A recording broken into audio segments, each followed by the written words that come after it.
എന്ന് പറയാത്തതിന്റെ കാരണം വെച്ച് കഴിഞ്ഞാല് ഇത് ഒരു ഒഫീഷ്യൽ ഡേറ്റ് ആണ്. അതായത് ഇന്നത്തെ കാലത്ത് ഒരു ഫേസ്ബുക്കിലൊക്കെ ഇടുന്ന നമ്മുടെ ഒഫീഷ്യൽ ഡേറ്റിലുള്ള നമ്മുടെ ഈ വർഷാചരണമാണ്. വർഷം മുഴുവന് നമ്മുടെ കർമ്മനിരതനാകാനായിട്ടുള്ള ഒരു ഭാഗമായിട്ട് ഇത് ആരംഭിക്കുകയാണ് പരിപാടി. ഇപ്പോൾ ഇന്ന് നമ്മുടെ ഇവിടെ എത്തിയിരിക്കുന്ന എല്ലാവരും നമ്മുടെ ആധ്യാത്മിക പ്രവർത്തനങ്ങളിൽ വ്യാപൃതരായിരിക്കുന്നവർക്കും അയൽവാസികൾക്കും എല്ലാവർക്കും വന്ദനം. അപ്പോ ഇന്നത്തെ പ്രത്യേകതകൾ നമുക്ക് പിന്നാലെ നോക്കാം. നമ്മുടെ അയൽവാസിക്കും എല്ലാ കാര്യങ്ങൾക്കും നമ്മുടെ സജീവമായിട്ട് സാന്നിധ്യമായിട്ടുള്ള ശ്രീ ഗോപാലകൃഷ്ണൻ സാറ് ഇവിടെ എത്തിയിട്ടുണ്ട്. അദ്ദേഹത്തിന്റെ ആദരം സ്വീകരിക്കാനായിട്ട് ഞാൻ വേറെ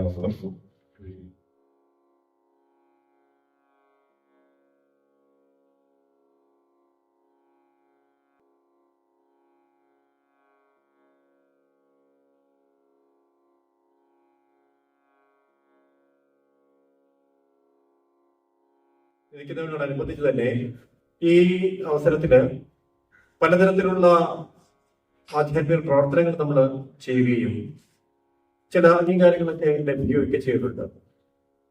അപ്പോ ഞാൻ അടുത്തതായിട്ട് നിങ്ങളെ പരിചയപ്പെടുത്താൻ പോകുന്നത് തിരുവനന്തപുരത്ത് ഇപ്പൊ നമ്മളൊക്കെ തുടർന്നു വന്ന പാത വളരെ സജീവമായിട്ട് വളരെ ഫലപ്രദമായിട്ട് ലോകത്തെ എല്ലാം ബോധവൽക്കരിക്കത്തക്ക രീതിയിൽ പ്രവർത്തിച്ചു കൊണ്ടിരിക്കുന്ന ഗുരുപ്രസാദ് എന്ന് പറയുന്ന ഒരു ഔദ്യോഗിക എന്നാണ് അറിയപ്പെടുന്ന അദ്ദേഹം ഇവിടെ എത്തിയിട്ടുണ്ട്. അദ്ദേഹത്തെ ഞാൻ ക്ഷണിക്കുന്നു.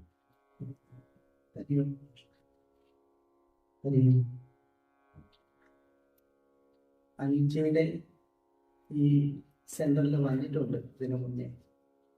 അന്ന് ഒരു ഡോക്യുമെന്റേഷൻ ചെയ്യാൻ വേണ്ടിയിട്ടാണ് വന്നത്. അപ്പൊ അദ്ദേഹത്തിന്റെ ലൈഫ് ഹിസ്റ്ററി, അദ്ദേഹം കടന്നു വന്ന വഴികൾ, ഇത്തരം കാര്യങ്ങളാണ് ഡോക്യുമെന്റേഷൻ ചെയ്യുന്നത്.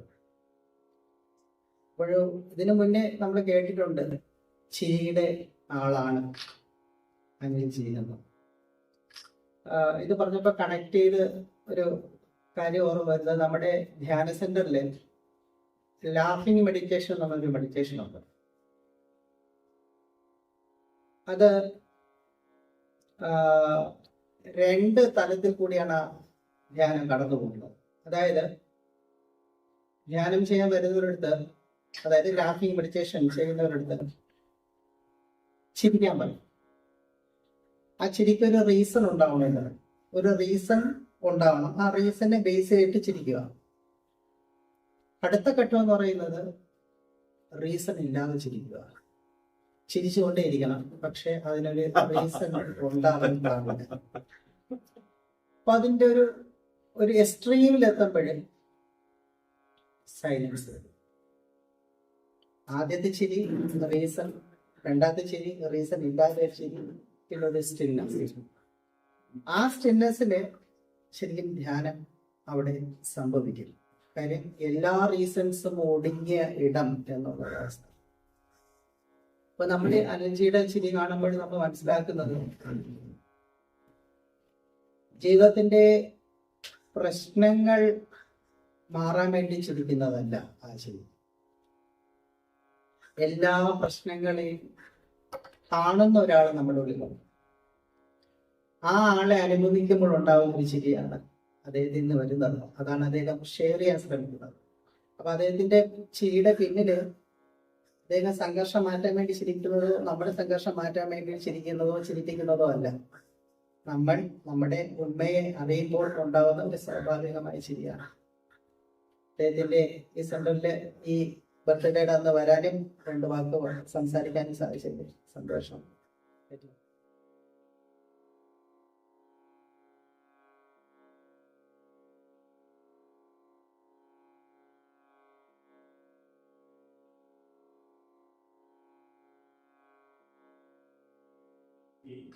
മെഡിറ്റേഷൻ സെന്റർ നടത്തി വരുന്നുണ്ട്. അവിടെ ഞാൻ 12 പ്രാവശ്യം വിസിറ്റ് ചെയ്യാനായിട്ട് ഉണ്ടായിട്ടുണ്ട്. അപ്പൊ അദ്ദേഹത്തിന്റെ പ്രവർത്തനങ്ങളിൽ ഭാഗമാകാനായിട്ട് കഴിവതും പുറമേക്ക് എടുത്തു പറയേണ്ട മറ്റൊരു കാര്യം കാലത്തിന്റെ ഒരു മാറ്റം. ഞാൻ മുമ്പ് ഈ ആധ്യാത്മിക കാര്യങ്ങൾ ചെയ്യുന്ന സമയത്ത് ഒരു കറസ്പോണ്ടൻസ് കോഴ്സ് തുടങ്ങി. അത് കേരളീയ ബാക്ക്ഗ്രൗണ്ട് നോക്കണം കൊല്ലങ്ങൾക്ക് മുമ്പ്. അപ്പൊ അതിലൂടെ കേരളത്തിന്റെ പല ഭാഗങ്ങളിലുമുള്ള ആളുകള് നമ്മളുമായിട്ട് ബന്ധപ്പെടുകയുണ്ടായി. ഇന്ന് അതിന്റെ ഹൊറൈസൺ കുറച്ചുകൂടി വിശാലമായിരിക്കാം.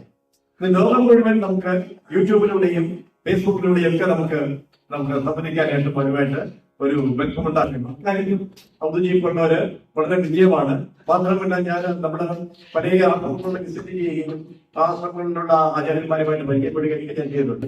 ഇദ്ദേഹം ഇന്ന് ചെയ്തെന്ന് പറഞ്ഞാൽ പരിചയപ്പെടുത്തുന്നതിന്റെ ഒരു ഡോക്യുമെന്റേഷൻ ലോകത്തിന് കടന്നൊക്കെ രീതിയിൽ എന്താണ് കൊടുക്കുകയും അതിന്റെ ഫലമായിട്ട് ഈ ആധ്യാത്മിക രംഗത്ത് ഇങ്ങനെയുള്ള ആളുകൾ ഉണ്ട് എന്നുള്ള ഒരു പ്രധാനപ്പെട്ട കാര്യം ലോകം അറിയുകയും ചെയ്യുന്നുണ്ട്. അതിന് കുറെ പ്രധാനപ്പെട്ട ഒരു ദൗത്യം അദ്ദേഹം സ്വീകരിച്ചിരിക്കുകയാണ്. പിന്നെ അദ്ദേഹത്തെ കുറിച്ച് പറയുമ്പോൾ അദ്ദേഹത്തിന്റെ ചില അനുഭവങ്ങളെ കുറിച്ച് പറഞ്ഞു വരുമ്പോൾ ഞാനും പോയ ചില മാർഗങ്ങളിലൂടെ തന്നെ അദ്ദേഹം വലുതായിട്ട് മനസ്സിലാക്കി. കാരണം വെച്ച് കഴിഞ്ഞാല് ഞാന് പല ക്രിക്കറ്റ്മാരെയും കണ്ടപ്പോഴും തക്കണസ്വാമിയെ കണ്ടാണ് ഞാൻ എപ്പോഴും പറയാറുണ്ട്. അപ്പൊ തക്കണസ്വാമിയെ കാണുകയും അവിടെ അദ്ദേഹത്തിന് എങ്ങനെ ഈ ഒരു ചെറിയ സ്ഥലത്ത് എങ്ങനെ ഇരിക്കുന്നു എന്നുള്ളൊരു വലിയൊരു അത്ഭുതം എനിക്ക് ഉണ്ടാകുകയും അതെനിക്ക് ട്രാൻസ്ഫർമേഷന്റെ കാരണമാവുകയും ചെയ്തെന്ന് ഞാൻ എന്റെ ഡോക്യുമെന്റേഷനിൽ പറഞ്ഞു വെക്കുന്നുണ്ട്. ഇതേ അനുഭവം അദ്ദേഹത്തിന് ഉണ്ടായിട്ട് പിന്നെ അദ്ദേഹം പറഞ്ഞിരുന്നത് എനിക്ക് മനസ്സിലായി. കാരണം വെച്ച് കഴിഞ്ഞാല് ഈ എന്താണ് ഈ യഥാർത്ഥ സാധനത്തിന്റെ ഒരേ വഴിയിൽ മുന്നോട്ട് പോകുന്നവരാണ്. അതാണ് യഥാർത്ഥ വഴി. അതാണ് അവർക്ക് പറഞ്ഞത് ആയിട്ടുള്ള ഒരു ഗുരുവിനെ കാണാനും അദ്ദേഹത്തെ ഒരു ദർശന സൗഭാഗ്യം എന്ന് പറയുന്നത് പ്രധാനപ്പെട്ട കാര്യമാണ്. സോ കൊണ്ട് നമ്മൾ പറയുന്ന ഗുരുക്കന്മാരിൽ നിന്നെല്ലാം വ്യത്യസ്തമായിട്ടുള്ള മറ്റൊരു മേഖലയാണ് ഔദ്യോഗികന്മാരുടെ രീതി. അപ്പൊ അദ്ദേഹം ആ തന്റെ എന്താണ് ദൗത്യത്തിലും ഇന്ന് നമ്മളിപ്പോ ഇങ്ങനെ നടക്കുന്നുവെങ്കിലും നാളെ ഇല്ലാതെ നമുക്ക് അദ്ദേഹത്തെ പലച്ചുകൊണ്ടിലും ഇരിക്കുന്നതായിട്ട് ഭാവിയില് കണ്ടെന്നിരിക്കും. എന്നാലും നിങ്ങൾ എന്താണ് സന്തോഷിക്കണം. അദ്ദേഹത്തിന് കുഴപ്പമുണ്ടായിട്ടില്ല. അദ്ദേഹത്തിന്റെ ഉയർച്ചയുടെ ഭാഗമാണ്. കാരണം വെച്ച് കഴിഞ്ഞാൽ ഒരു അതുവിനെ കാണാൻ കഴിഞ്ഞു ആ ലക്ഷ്യത്തിലേക്ക് പോകാനായിട്ടുള്ള ഒരു മനസ്സ് ലഭിക്കുകയുണ്ടായി. എല്ലാവിധ ഭാവങ്ങളും ഞാൻ ആശംസിക്കുന്നു. ഇവിടെ കഴിഞ്ഞതില് വളരെയധികം സന്തോഷമുണ്ട്. അടുത്തതായിട്ട് ഔദ്യോഗികയുടെ സജീവ സാന്നിധ്യം കൂടിയാണ് അദ്ദേഹം. സഹകാരിയാണ്. അദ്ദേഹം ഇവിടെ വന്നിട്ടുണ്ട്. പ്ലീസ്.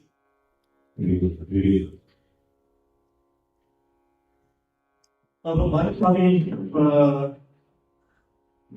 പറയുന്നതിന് നേരത്തെ പറഞ്ഞതിന് ചെറിയൊരു കാര്യം എനിക്ക് പെട്ടെന്ന് ഓർമ്മ വന്നത് അദ്ദേഹത്തിന്റെ അനുഭവം പറഞ്ഞു വന്നപ്പോൾ ഞാൻ എന്റെ എന്താണ് എന്റെ ഭൂതത്തെ പറ്റിയുള്ള ഒരു എന്താണ് ഇൻഫർമേഷൻ കൊടുത്തു വന്ന സമയത്ത് ഞാൻ ആസ്മ രോഗത്തെ കുറിച്ച് പറയുകയുണ്ടായി. അല്ലെ? അപ്പൊ അതിനകത്ത് നമുക്ക് ഈ എന്താണ് ഒരു ഉയർച്ച ഉണ്ടാകുന്നതിന്റെ ഭാഗമായിട്ട് ചിലപ്പോൾ നമ്മുടെ പരീക്ഷണങ്ങളിലൂടെ ചില അസുഖങ്ങൾ വരുന്നതാണ്. ഈ അസുഖങ്ങളെ അതിജീവിക്കാൻ വേണ്ടിയിട്ടുള്ള നമ്മുടെ ഒരു സാധ്യത രീതികളെ പലപ്പോഴും ചിലത് ദാർശനിക ആചാര്യന്മാരെ മാറുകയും ചെയ്യും. പലർക്കും ഞാനിങ്ങനെ നോക്കിയിട്ട് അങ്ങനെ എനിക്ക് എന്റെ പേഴ്സണൽ അനുഭവത്തിലൊന്നും ഉണ്ടായി. ഇതേ ഒരു കാര്യം കഴിഞ്ഞ ദിവസം എന്താണ് അദ്ദേഹം പറയുന്ന ഒരു വീഡിയോ ഞാൻ കാണുന്നുണ്ട്. അപ്പൊ അദ്ദേഹത്തിന്റെ എന്താണ് ഈ ഒരു മാറ്റത്തിന് മഹാപുരുഷന്മാരും അദ്ദേഹത്തിന്റെ ഈ പ്രവർത്തനങ്ങളിലും വളരെ പ്രമുഖനായിട്ടിരിക്കുന്നു. അദ്ദേഹത്തിന്റെ എന്താണ് ഈ ആധ്യാത്മിക രംഗത്ത് ഇനി വരുന്നവർക്ക് പ്രചോദനമാവുന്ന രീതിയിൽ ചോദ്യങ്ങൾ ചോദിക്കാനും കൂടി അദ്ദേഹത്തിന് വളരെ കഴിവിലാണ് എന്തെന്ന് പറയാനും ആ ചോദ്യങ്ങൾ ചോദിക്കുന്നതിലൂടെയാണ് നമുക്ക് ഗുരുക്കന്മാർ ഉത്തരം ലഭിക്കുന്നത്. പലപ്പോഴും ഞാൻ മനസ്സിലാക്കിയിട്ട് നമുക്ക് ചിലപ്പോൾ അറിയാത്ത കാര്യം പോലും ഒരാൾ ചോദിക്കുമ്പോൾ നമ്മൾ പറയുമ്പോൾ നമ്മളുടെ ഗുരു പ്രവർത്തിപ്പിക്കാനാണ് ഞാൻ പറയുന്നത്. അപ്പൊ അത് ചോദ്യങ്ങൾ ചോദിക്കാൻ കഴിയുന്നവർ എന്ന് പറയുന്നത് വളരെ പ്രധാനമാണ്.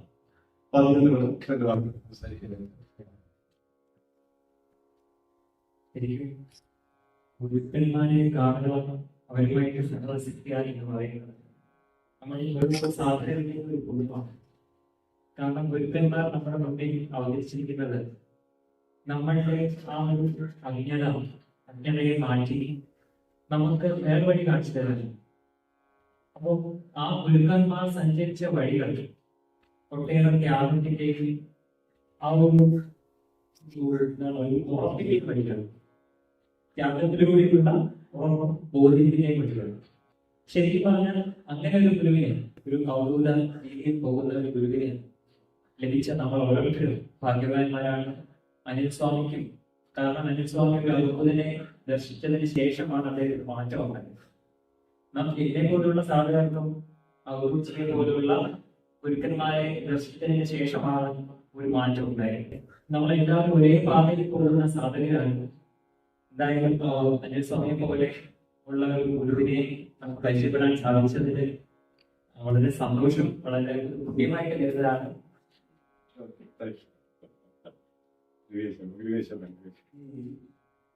ഉത്സവം ആരംഭിച്ചു കഴിഞ്ഞിരിക്കുകയാണ്. ഒരു മഹാക്ഷേത്രത്തെ സന്ദർശിച്ചുകൊണ്ടിരിക്കുന്നു.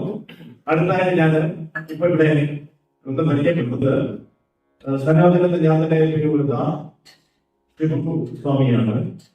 അദ്ദേഹം വല്ല എന്ന് പറയുന്ന സ്ഥലത്താണ് താമസിക്കുന്നത്. ഇദ്ദേഹം ഞാൻ കാണുന്നത് ഒരു വീട്ടിലെ ഗുരുവിന്റെ പ്രോഗ്രാം ഞാൻ ഒരു 10-30 വർഷങ്ങളിൽ അറിയില്ല, 30 വർഷങ്ങൾക്ക് മുമ്പാണ്.